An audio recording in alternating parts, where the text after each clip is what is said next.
अस्सलाम वालेकुम, आप देख रहे हैं इनसाइड पाकिस्तान। मैं हूं मोहम्मद ज़फ़ीर। आज पार्लियामेंट का इजलास हुआ और इजलास में बड़ी धुआंधार तकारीर भी हुई और ख़ास तौर पे मौलाना फजल रहमान साहब ने हलफ उठाया और हलफ उठाने के बाद उन्होंने आज बहुत सारी बातें की। अफगान वार के हवाले से भी, अपोजिशन के हवाले से भी और हुकूमत के हवाले से भी उन्होंने मुतालबा भी किया कि इस वक्त पाकिस्तान तहरीक इंसाफ को हुकूमत दे देनी चाहिए। पाकिस्तान मुस्लिम लीग नून और पाकिस्तान पीपल्स पार्टी काबिज हैं इस हुकूमत के ऊपर। दूसरी तरफ उन्होंने अफगान जंग के हवाले से बात की और खुलकर तो इसके ऊपर उन्होंने बात नहीं की कि ये मामलात इस तरफ गए कैसे, लेकिन वो थ्रू आउट इसके ऊपर बात करते हैं कि ये मामला इतना पेचीदा क्यों हुआ। और उनकी जो गुफ्तगू थी, बड़ा सख्त लहजा था, बयानिया भी बड़ा सख्त था और इसके मकासद क्या हो सकते हैं और क्या वो किस तरफ इशारा कर रहे थे।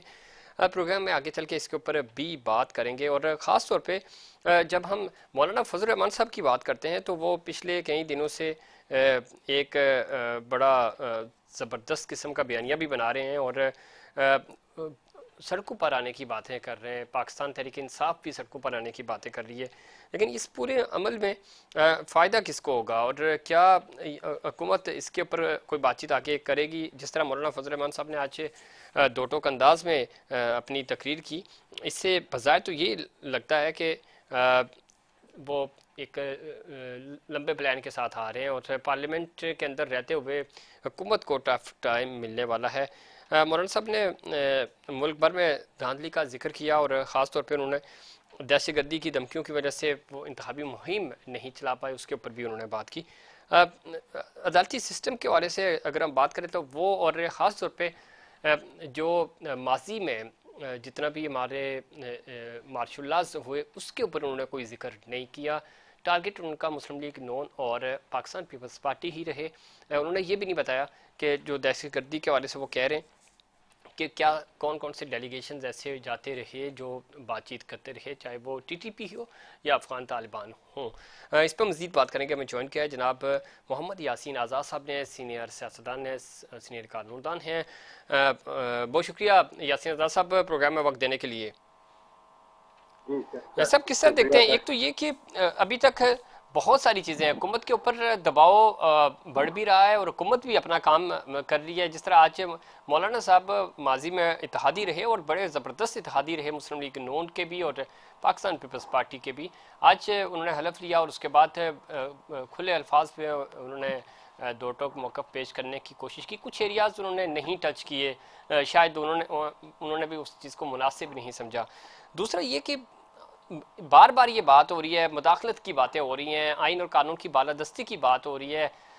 तो अदलिया की बात करें या कानून की बात करें, कानून की पासदारी की बात करें या पार्लियामेंट की सुप्रीमेसी की बात करें, हमेशा आप वाज़ेह मौक़िफ़ रखते हैं।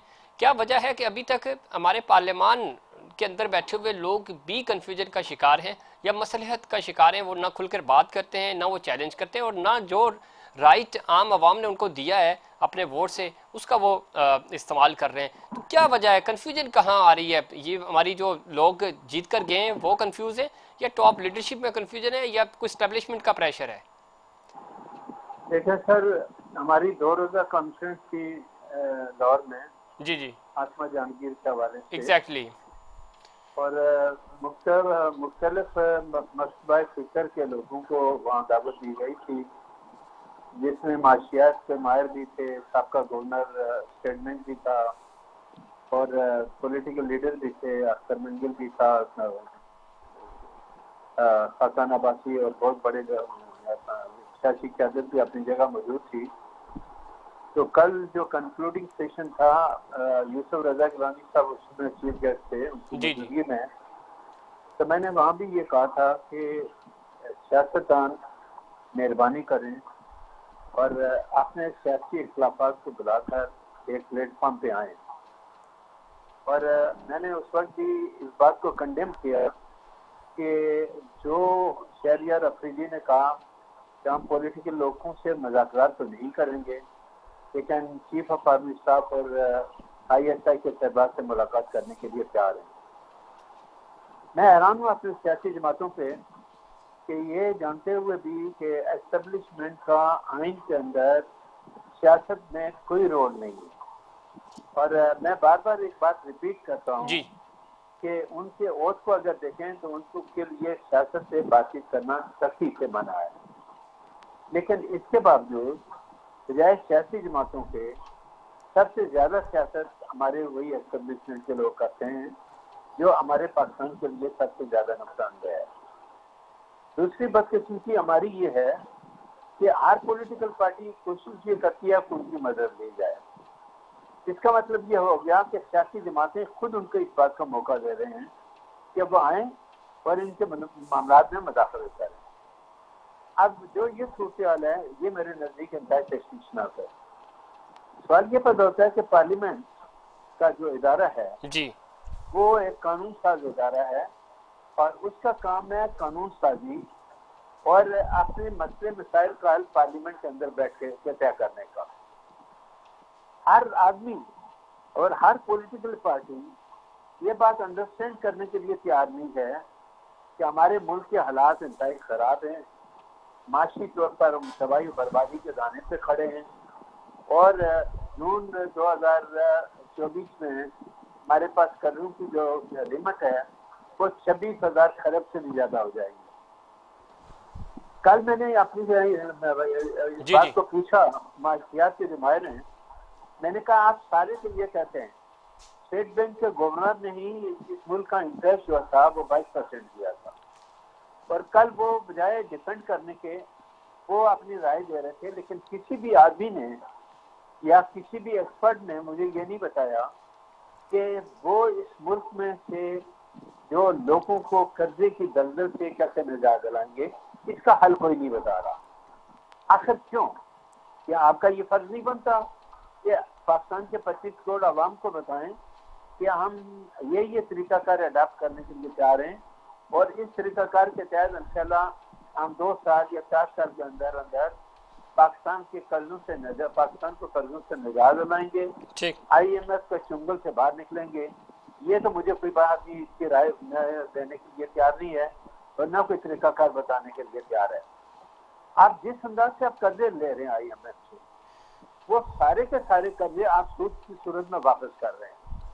प्रिंसिपल अमाउंट अपनी जगह पे है, तो अब सवाल ये पैदा होता है कि इन कर्जों की जो तादाद बढ़ती जा रही है दिन ब दिन, उसके बाद पाकिस्तान की माशी सूरत हाल क्या होगी और क्या एक मकरूज मुल्क ऐसी सूरत हाल में ये कर सकता है? ये यासी साहब आप बिल्कुल ठीक कह रहे हैं। और जिस कॉन्फ्रेंस का आपने रेफरेंस दिया, मतलब आसमा जंगी साहिबा की याद में ये मुनक्कद हो रही थी, बहुत सारी इसके ऊपर डिबेट भी हुई, बातचीत भी हुई, बड़े खुलकर बातें भी हुई, लेकिन आप नहीं समझते अभी तक हम फंसे हुए उधर ही हैं। और जो मेरा पहला भी आपसे सवाल था, आप बशमूल आपकी अपनी पार्टी के कि हम तो विसाखियाँ ढूंढ रहे हैं अभी भी, हम खुलकर ना सियासत कर रहे हैं, आपके पास नंबर्स भी पूरे हैं, आप खुलकर बात करें, कानून साजी करें। क्योंकि माजी में हमने देखा कि जितने भी फैसले चाहे अदलिया करे, अदालतों में क्या होता रहा, माजी के चीफ जस्टिस क्या करते रहे, आपको बहुत अच्छे से आप जानते हैं ज़ाहिर है। लेकिन अब चीज़ें बहुत बेहतर हो रही हैं, हो सकती हैं, तो अगर थोड़ी सी जुर्रत पैदा करें यही सियासी जमातें, तो चीज़ें बेहतर हो सकती हैं। हमें ना किसी आर्म फोर्सेस की तरफ या अदलिया की तरफ देखना पड़े।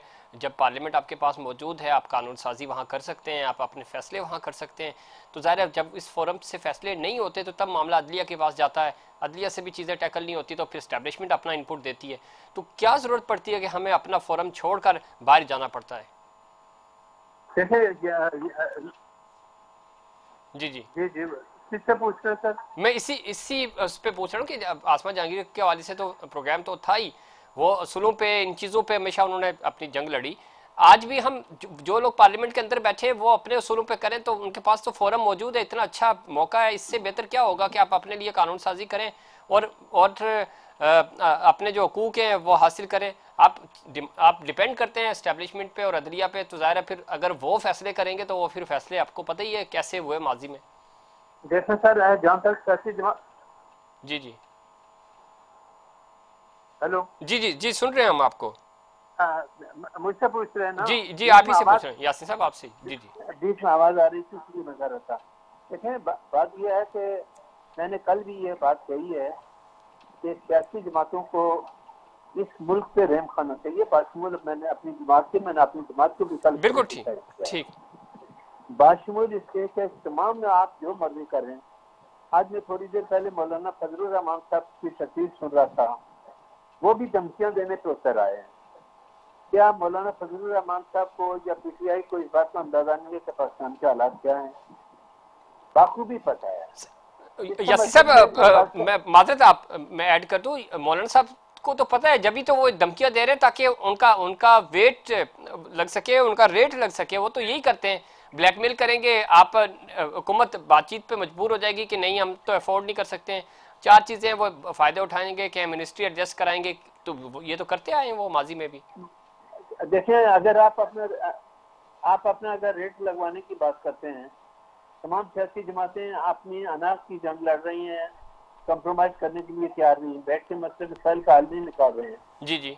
तो इसका नुकसान कौन भुगतेगा सर? तो मैं और आप आम भुगतेंगे आवाम ना। और पाकिस्तान, बिल्कुल हाँ, पाकिस्तान के 25 करोड़ आवाम भुगतेंगे ऐसे ना। ही है। इन लोगों की सेहत पे तो कोई फर्क नहीं पड़ेगा ना।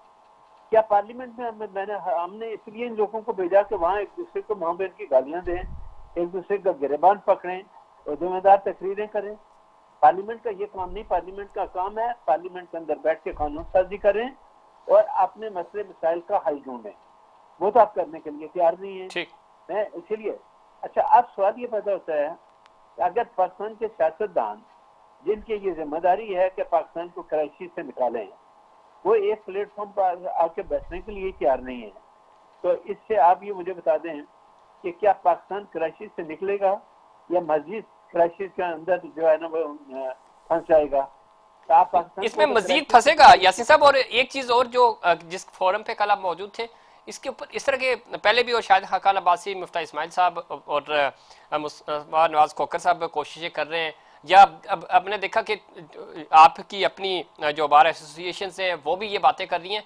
ये सारी बातें पार्लियामेंट के फोरम पे क्यों नहीं हो पा रही? ये वहां पे अगर ये सारे पॉइंट्स उठाए जाए तो चीजें और बेहतर नहीं हो सकती यासीन साहब? देखें, आप जैसे जुलूस करें, आपको कोई मना नहीं करता, जी जी। लेकिन मसले मसाइल का हल सिर्फ पार्लियामेंट में अंदर है ऐसे ही है।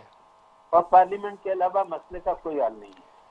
और पार्लियामेंट के अंदर बैठकर मसले मसाइल का हल निकालना, पाकिस्तान के 25 करोड़ आवाम को कर्जों से निजात दिलाना, पाकिस्तान को से महंगाई को खत्म करना, ये तमाम जिम्मेदारी हमारे पार्लियामेंटेरियन की है जो पाकिस्तान के 25 करोड़ आवाम की नुमाइंदगी करते हैं। जी। वो सही तौर पर नुमाइंदगी करते हैं या गलत करते हैं, मुझे इसकी कोई, मैं इस बहस में नहीं पढ़ने ठीक है। जाता। जैसे भी लूला लंगड़ा इलेक्शन होता है, हमेशा होता है, उसके होने के बाद जो पार्लियामेंट वजूद में आती है, जाहिर है कि उसको काम करने का पूरा मौका मिलना चाहिए। अब सवाल ये पैदा होता है कि क्या हमारी इस पार्लियामेंट को, जो पार्लियामेंट के अंदर बैठ के एक दूसरे को बुरा भला कहते हैं, 24 घंटे मैं देखता हूँ कि पीटीआई का एक सरबराह कहता है कि मुज़ाकरात होने चाहिए, एक कहता है कि चीफ ऑफ आर्मी स्टाफ से बात होनी चाहिए, एक कहता है कि जी हमें मुज़ाकरात की पावर ही नहीं, हम मुज़ाकरात करने के लिए तैयार नहीं है। ठीक। और अब वही बात जो है मौलाना फजलुर रहमान साहब ने भी शुरू कर दी है। तो इसका मतलब यह है कि हमारे सियासतदान इस मुल्क को मिसाइल से निजात दिलाने के लिए तैयार नहीं। आप क्या चाहते हैं कि आप दोबारा, अगर मिसाल के तौर पर आपकी बात मान दी जाए, दोबारा इलेक्शन होते हैं, तो क्या वो पार्टी दोबारा इलेक्शन के बाद जो एक जीतेगी और एक हारेगी, क्या वो रिजल्ट को तस्लीम कर लेगी? क्या पाकिस्तान की तारीख है नहीं करेगी और ऐसे मजीद हुआ? अनारकी फैलेगी। जी जी। बिल्कुल मस्जिद पर। और वो जो अखराजात होते हैं, जी मैंने तो कल ये भी कहा कि इस मुल्क के अंदर से जो प्रोटोकॉल है, जी। देखो जब ऑनरेबल चीफ जस्टिस 2 गाड़ियों की प्रोटोकॉल में जा सकता है, तो बाकी मिनिस्टर और चीफ मिनिस्टर जो है ना 2 गाड़ियों के प्रोटोकॉल में क्यों नहीं जा सकते? क्या वो चीफ जस्टिस ऑफ पाकिस्तान से कुछ ज्यादा ओहदे पे बैठे हुए हैं? तो सवाल ये पैदा होता है कि प्रोटोकॉल पे आप अरबों रुपया खर्च करते हैं। अब कौमी असम्बली के इस वक्त 336 मेंबरों की पार्लियामेंट है, उनको अगर 2 लाख रुपया महीने का आप देते हैं, 336 को 2 के हिसाब से 2 लाख से मल्टीप्लाई करें, तो अरबों रुपया तो आप महीने का खाली अपनी तनख्वाह में ले जाते हैं। और काम आप टक्के का नहीं करते, तो फिर क्या होगा सर? ये तो बता देना मुझे। इसी तरह सूबाई असम्बलियाँ हैं, अगर वो काम नहीं करती, तनख्वाहें लेती हैं और पार्लियामेंट के अंदर जाके एक दूसरे को बुरा भला कह के घरों में चली जाती हैं, ये इसका तो हल फिर नहीं है और ऐसे ना ये मैंडेट है। यासीन रज़ा साहब बहुत शुक्रिया, आपने प्रोग्राम में वक्त दिया और इसमें कोई शक नहीं कि चीज़ें बेहतर करनी होंगी ताकि मुल्क तरक्की कर सके और पार्लियामान को अपनी जिम्मेदारियां निभानी होंगी। एक दूसरे को बुरा भला कहने से मामला ठीक नहीं होंगे। वक्त हुआ कमर्शियल ब्रेक का, ब्रेक से वापस आएंगे तो मज़ीद बात करेंगे मुल्क की सियासी सूरत हाल पे।